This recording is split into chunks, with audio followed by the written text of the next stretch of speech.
ngasi nongalamdaida kangpokpi district ki cycle AC ki manung chanba khamenlokte ki khara chatlaga leiba kuki singna satang haina khangnaba utonglokta maitei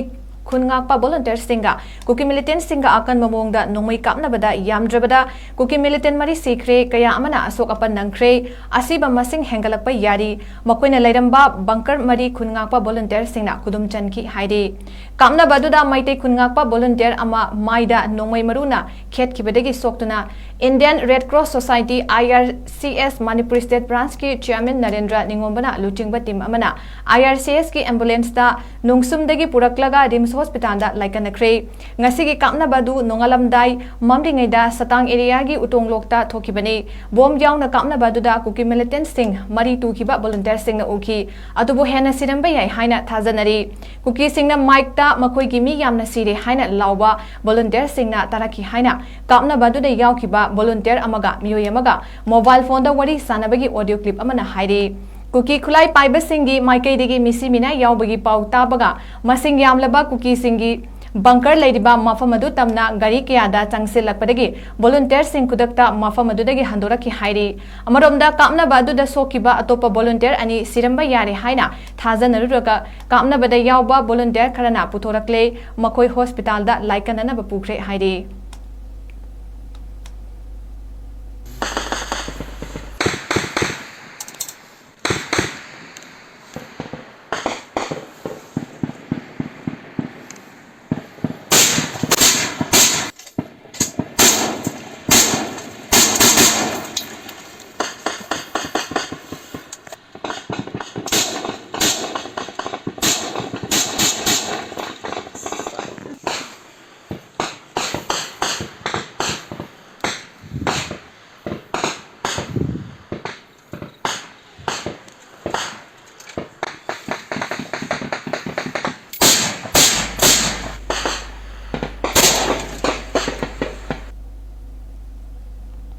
Marak sida ngasi nungtilsu Khamelok area da nongna changsilakpa kuki militant singi ahen bakangbuga khungakpa volunteer singa yamna kana kapna ki hairi thodok aduda maitei volunteer ani sokpadigi hospital da pukalaktuna laikanari marak sida ngasi satang area gi utonglokta kuki singi maikei da yamna chawnga thokiba misi mina ki thodok aduna maram oiraga kuki sing na chinga lona ba tampaki maitei kun singda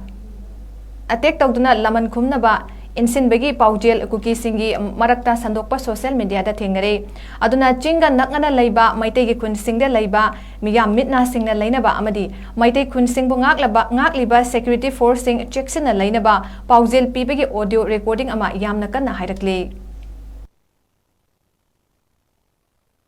ki Ngwarang area amadi Kangbai area Sugnu area Chochanpur ki boundary makai